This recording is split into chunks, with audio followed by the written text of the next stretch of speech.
All right, you're on.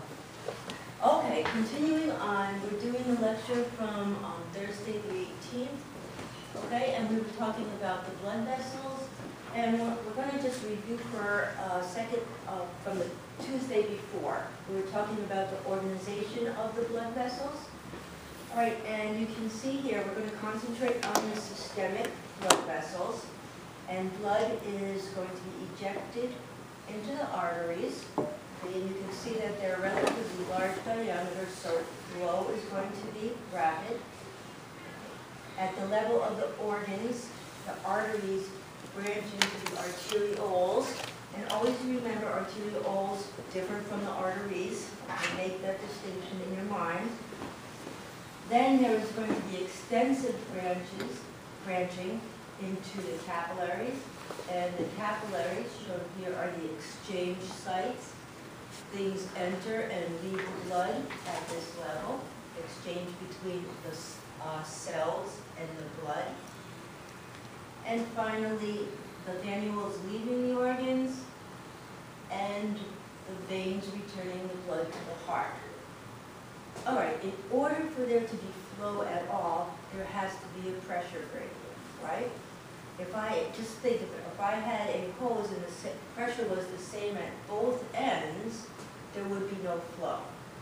So remember we did the calculation for a person with the mean arterial blood pressure of 120/80, right? We did the calculation for the mean arterial pressure, and we found out it was 93 millimeters of mercury, okay? This would be the average blood pressure in the arteries. That pressure is going to have to keep falling in order for the blood to keep flowing. So by the time the blood is being returned to the heart, all right, the blood pressure should have dropped to almost zero, right? So that's what I mean by pressure gradient. In order for flow to occur, there has to be a difference in pressure, okay? And there's what we're talking about there. All right, all of the cells, all of the, blood vessels are lined with these special cells called endothelial cells. They're actually epithelial cells, specialized epithelial cells called endothelial cells. They have several functions. They're not just a physical lining. And I'm not going to name all the functions, just these few here. Their secretions, some of their secretions are vasodilators, right? Dilate local blood vessels. Some of them vasoconstrictors, constrict local vessels. Some of them are involved in clotting, and we looked extensively at the clotting mechanism. These cells also have a function in regulating the permeability of the capillaries. And finally, they do have some immune functions that we will go into a little bit more detail about when we get to the immune system. Okay? All right, the general anatomy of the vessels. There are 3 coats in many of the vessels. And we're going to refer to them as tunicas. The outside coat, tunica externa, is primarily connective tissue. The middle coat, tunica media, is primarily smooth muscle. And the inside coat, tunica intima, is primarily endothelial cells. All right, it's that lining. Now, there are variations of these coats. If you look at the different types of vessels, for instance, if you looked at veins versus the arteries, you would see this smooth muscle layer, the tunica media. There's more muscle in the arteries than the veins. If you look at the endothelial if you look at the capillaries, we're going to see that they're actually only one layer thick. They're just one layer of endothelial cells. Yes. What was the tunica? I mean, yeah, the tunica, intima, like primarily made of? Endothelial cells. The tunica intima is primarily made of endothelial cells. Okay? And here is this nice micrograph. You can see them. You can see the red blood cells in the lumen here, the inside lining, the muscle here, and then the connective tissue enclosing the vessels. This slide I just included to help you study. It's just what we've been talking about. It sums it up. If you look at the artery, look at the smooth muscle layer there. It's relatively thick. Look at it in the vein. Its veins much thinner. Okay? Can you speak up a little bit, a little Okay, louder? I will talk louder. Okay, you're going to need to know this relationship here. Flow over pressure gradient equals resistance. And what am I talking about here? Flow is blood flow, all right, in this case, because we're going to see this same equation in when we look at the respiratory system, but there we'll be talking about airflow. Is that loud enough? Pressure gradient is the difference in pressure from one end of the vessels to the next. Right? There has to be a difference, as I said. R is resistance, and in this case we're talking about resistance to blood flow. Okay? What determines resistance? The length of the vessel is important in determining resistance, but that, after we stop growing is constant, right? It should be constant.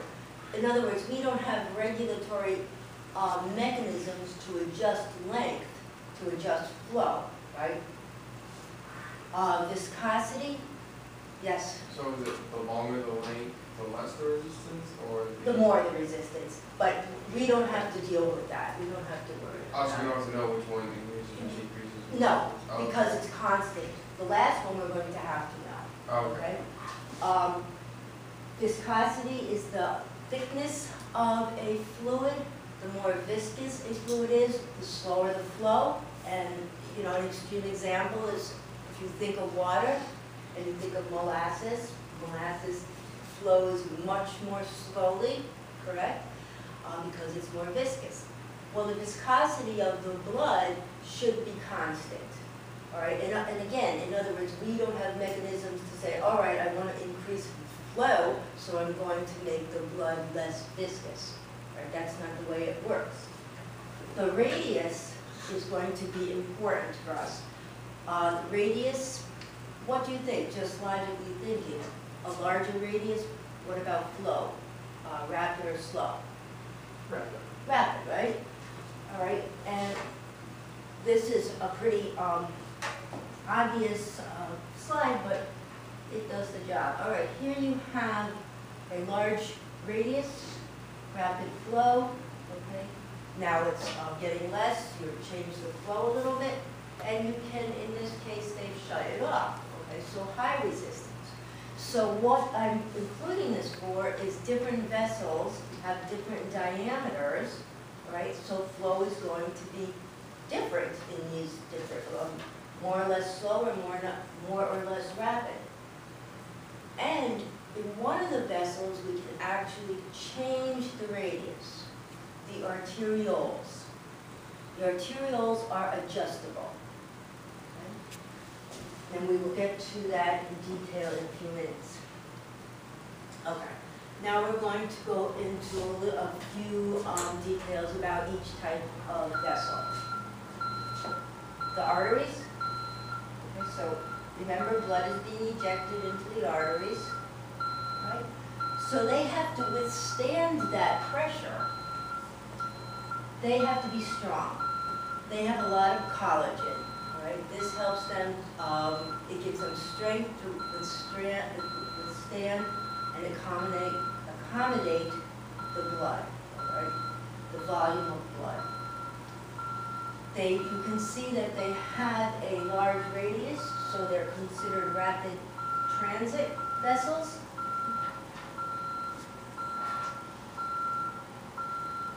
And they have a lot of elastin, which, what does elastin do? Gives the ability to what after something's stretched? Recoil, right, recoil. And this, they have the ability to recoil. And because of this, they act as what we call pressure reservoirs. Right? And I'll show you what I mean on the next slide. All right. Now remember systole as opposed to diastole.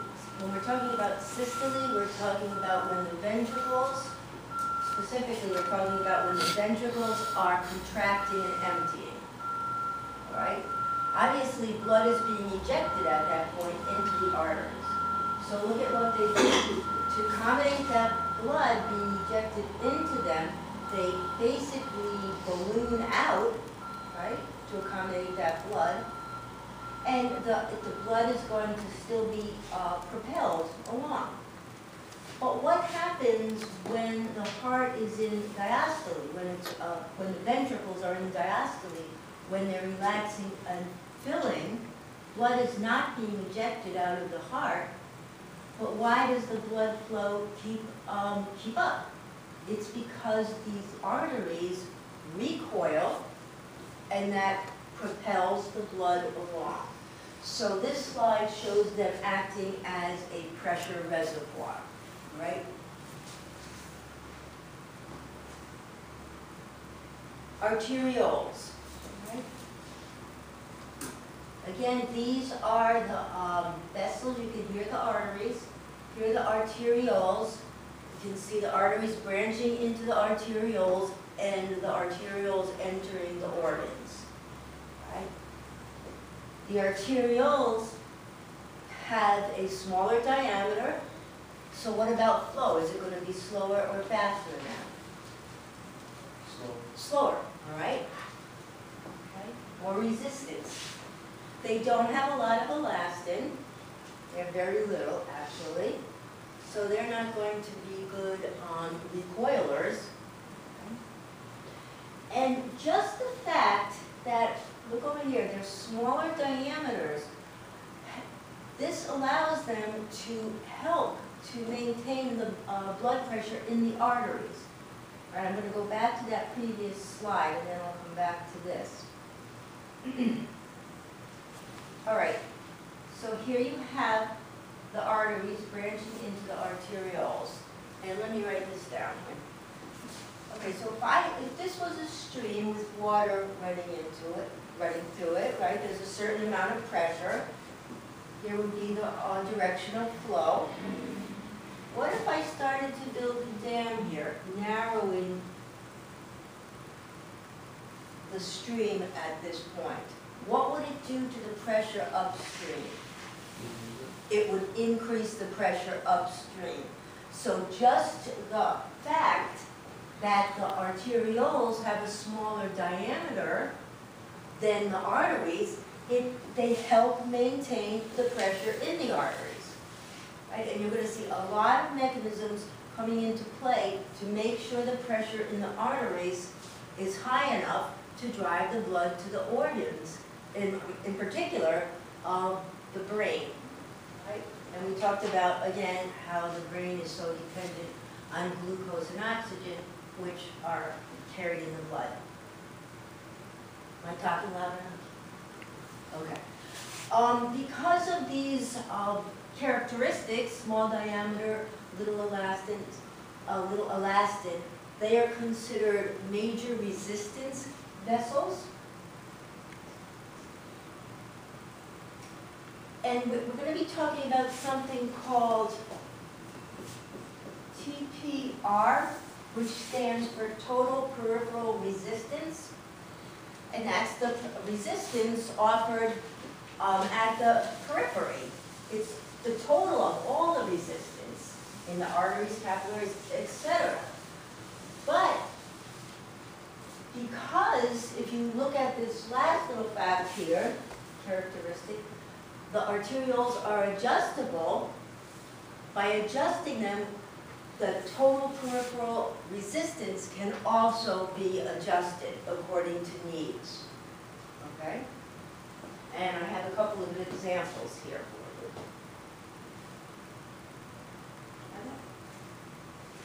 Okay, now, at rest, all right, you can see here is the normal tone of the arterioles, partially constricted. Why is that so important? Do you remember that when we talk about the autonomic nervous system, there was an exception, there were several, but in regards to the blood vessels, they are an exception. They're not duly innervated. In other words, they do not have innervation from both the parasympathetic and the sympathetic nervous systems. The only innervation they have is via the sympathetic. Okay? So it makes sense that at rest, the normal arteriole tone is partially constricted. All right? Therefore, if you constrict them, if you increase sympathetic activity, that's going to lead to their constriction. If you decrease sympathetic activity, then they will dilate. All right, so that's what I mean, they're adjustable. Okay?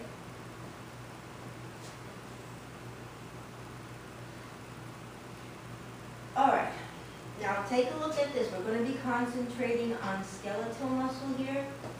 Here is, again, you do not have to memorize any of these numbers, but here we have a person at rest, percent blood flow to the skeletal muscle, relatively small. Here is the same person doing exercise. Look how much the percent blood flow has increased to the skeletal muscles, over 1,000%. So we're going to talk about how that happens now. Okay, and it's going to have to do with changing total peripheral resistance. Okay. I know I put these because I knew I was going to be doing this lecture again. I put this all on one slide for you. All right, you know what my arrows mean lead to, all right? So let's follow this together. Exercise is going to lead to an increase in sympathetic activity. You already know that from previous lectures. And now I just told you that is going to cause the arterioles to constrict.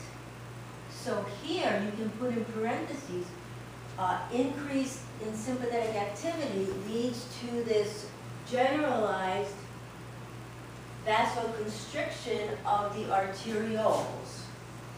Okay, generalized vasoconstriction, and make sure you're writing on the arterioles. So anytime you increase sympathetic activity, this is going to occur, all right? That's one of the actions of the sympathetic nervous system.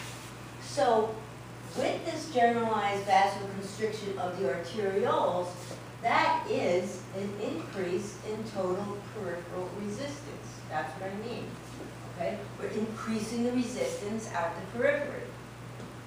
Does that make sense to you? Okay. Okay. All right, so if you just stop there, all right, that sounds good. That sounds logical.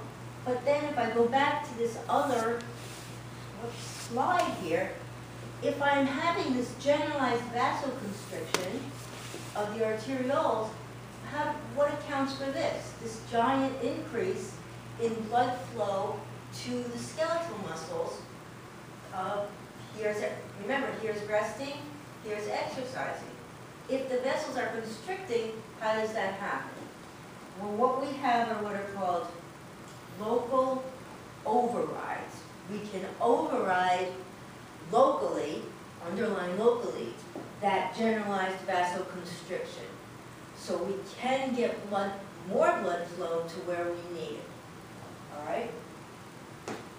So let's look at these local overrides here. A decrease in oxygen concentration. All right, remember what happens when we exercise? What are our skeletal muscles using? Lots of oxygen, right? So just the fact that the oxygen concentration is decreasing at that local level, that is going to lead to local vasodilations. So local overrides,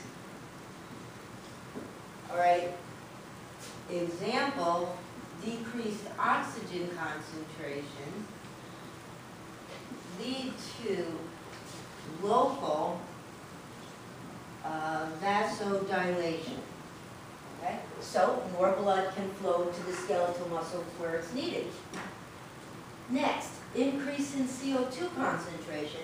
When we exercise, we're going to be generating more CO2, correct? We've learned that a long time ago when we were talking about cellular respiration. Okay, so that increase in the CO2 concentration is also going to lead to a local vasodilation. Okay. And finally, the increase in hydrogen ion. All right, you might wonder why, what does hydrogen ion have to do with anything? Let me explain. Okay, so we're exercising, we're generating more CO2 when we're at rest, right? Much of that CO2 in our blood is going to react with water. Okay, actually around 60% of the CO2 that we generate is going to react with water, and it is going to result in the product being carbonic acid.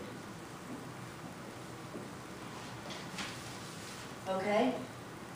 All right, knowing what you know about acids, what do all acids do? They yield hydrogen ion. They yield hydrogen ion. So let's indicate that. In this case, what's left over is bicarbonate, but this is what we're talking about. So this is a reaction is telling you the more CO2 that is generated, the more hydrogen ion is generated. Okay? So when we exercise, hydrogen ion is going, more than normal amount of hydrogen ion is generated. That is again a local override. All right? Look over here, if you look, local vasodilation of the arterioles, increased blood flow to the skeletal muscles. Okay? All right.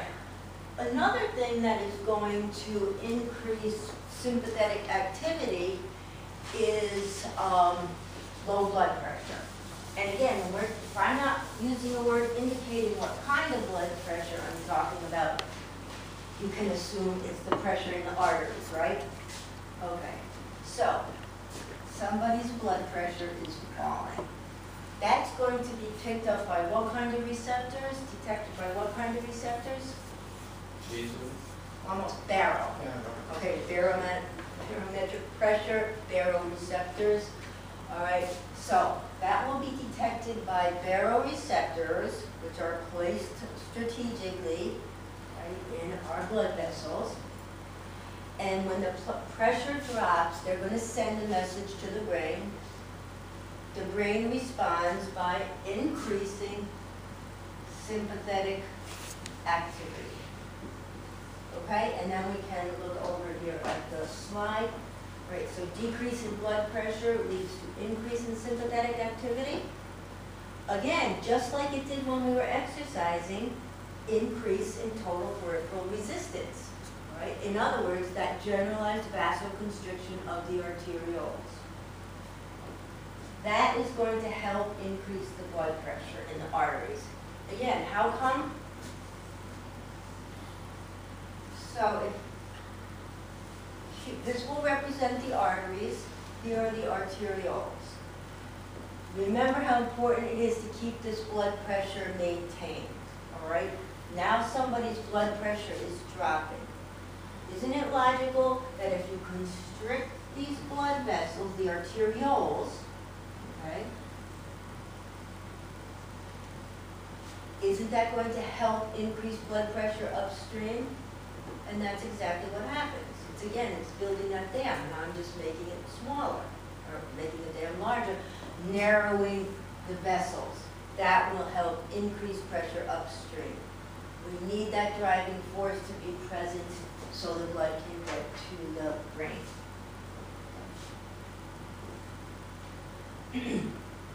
I included on this slide also that anytime you get an increase in sympathetic activity, you also have an increase in, what does this CO stand for?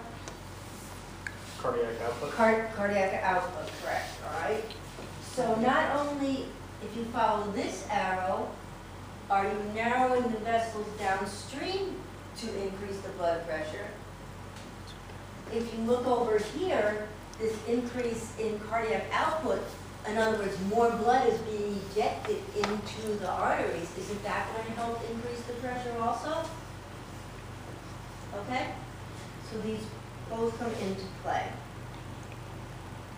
Okay, and I just included this slide to show you where some baroreceptors were. They're in the aortic arch over here, in the carotids over here. All right, and you can see, as I said, strategically placed. Okay, capillaries. Great. Capillaries are these very, very tiny vessels. Right, there's billions of them. And again, they are the exchange sites. And remember, they're so tiny that red blood cells actually have to squeeze through them. Here they are over here. And now I'm going to give you some details. All right, as I said, they're the exchange sites. In other words, oxygen that entered our blood via our lungs is going to leave the blood to go to our cells. Nutrients will leave the blood to go to our cells. Waste and CO2 will leave the cells to go to our blood. So those are the exchanges I'm referring to. All right, let's look at the anatomy here, the structure. All right, remember I told you before that these cells are only one endothelial cell thick, and you can see it here. There's one endothelial cell. Look at behind these cells. There is no tunica media. In other words, there's no smooth muscle. There's no tunica externa. There's no connective tissue. They're just one endothelial cell thick. Now, most of our capillaries are very porous, and you can see that here, and you can see that over here. All right? And what happens here? Let's look at how things are exchanged. Over here you see oxygen and CO2. Those are those are non-polar substances. And because they're non-polar, they're lipid soluble, and they can go right through the cells, and they are exchanged via diffusion down their concentration gradient. In other words, there's going to be more oxygen in the blood, so the blood is going to be moving this way down its concentration gradient. Oxygen will be moving this way down its concentration gradient. There's more CO2 out here. It will move into the blood down its concentration gradient. Okay, that takes care of how polar substances get exchanged. What about, did I say non-polar? Okay, that takes care of non-polar substances, how they get exchanged. How the polar substances get exchanged. All right, they're soluble in water, so they can get right through those pores. All right, because you can assume that since the plasma is 90% water, and the interstitial fluid is a lot of water, the pores are going to be filled with water. So polar substances can get through these little pores. Again, down their concentration gradients. Over here, there is some vesicular transport going on. All right. And this is what I want you to note carefully here. We talked about plasma proteins before. Those are proteins where are they made in the liver. They're made in the liver, and their function is carried out in the blood. That's why they're called plasma proteins. Some of them are